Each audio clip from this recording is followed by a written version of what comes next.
I have said it before, and I will say it again. These people made some distasteful jokes, but not one person was harmed. Meanwhile, Mr. Bennett will not condemn anyone who actually calls for violence. That is because liberals, like him, think words are violence. But violence is not violence. That is the only logical explanation for this cartoon. Let me break Miss Sorensen's drivel down a bit. I do not know why the word shutdown has to be censored. I guess Miss Sorensen has a dirty mind. Moving on, Speaker Johnson and the Republicans offered a plan to keep the government open. The only catch is that illegals do not get Medicare. That seems like a fair trade to me. Maybe her premiums would not be so high if she did not have to pay for things that she does not want or need. Remember that Canadians and Brits come here for treatment, rather than the free treatment there. The Argentinian economy was already destroyed, but it is on its way back. I do not think that they should get our money, and neither should any other country for that matter. However, President Milei has cut out so much cancer from the government that it is going to take some time to heal. President Trump loves to mock liberals to make a point. Liberals resort to violence against him to prove a point. Liberals just cannot take a joke. Miss Sorensen just loves her drivel. So this change to the White House is bad just because President Trump wanted it. Notice the guy seated on the left. Mr. Pett is trying to say that the sheiks and whatnot are on President Trump's side, even though Clinton and Obama gave them everything. That sounds very hypocritical. Those at the protest a week and a half ago could not name one fascist policy of President Trump. And I doubt that Mr. Pett can name one either. If Schumer had opened the government back up immediately, this would not have happened. Also, this does go back to the question of how many jobs the federal government should have.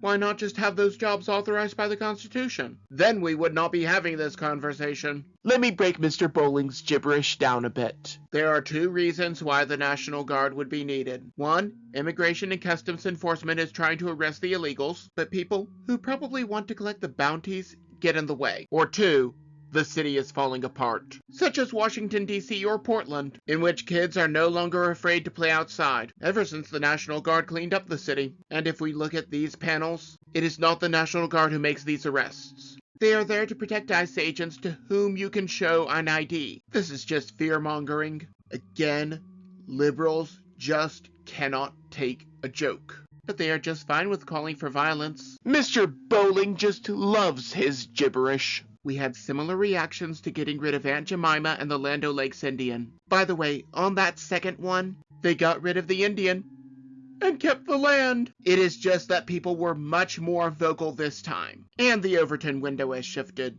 And even so, a wall is being torn down in the East Wing. The whole East Wing is not being destroyed. If democracy is destroyed by a president renovating the White House with private funds, then this country never had democracy to begin with. Bennett and others just love to show these cartoons, just to make people believe that large portions of the building are being demolished. In truth, one part of the White House complex is being demolished, not the entire building. Then there will be more room for the myriad of special events that are hosted at the White House. Well, it is not as if the Republicans can do anything until the Democrats vote on a continuing resolution.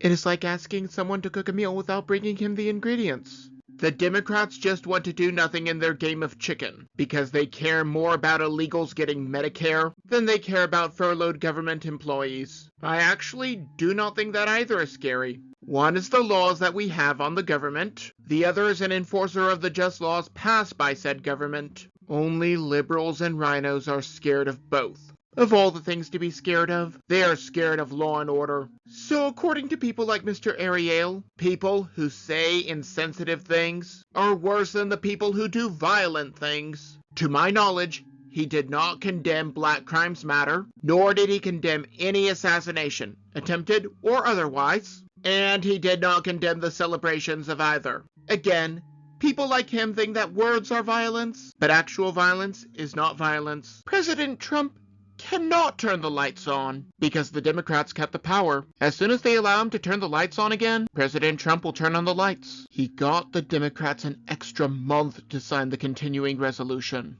and they held out so that illegals could get Medicare. So riddle me this. Which is really the party of the poor and marginalized? If the problem is that the grid is overrun, drill for more oil, dig for more coal, and extract more natural gas. Stop relying on solar and wind, which do not get the job done. California has already proven that going green is unreliable, so maybe we can produce more energy to meet our demands. If you do not want to use AI, be my guest. However, do not forget that you are putting more strain on the grid with your daily life than people did a generation ago. The only difference is that back then, people tried to get more energy rather than fearing imaginary climate change.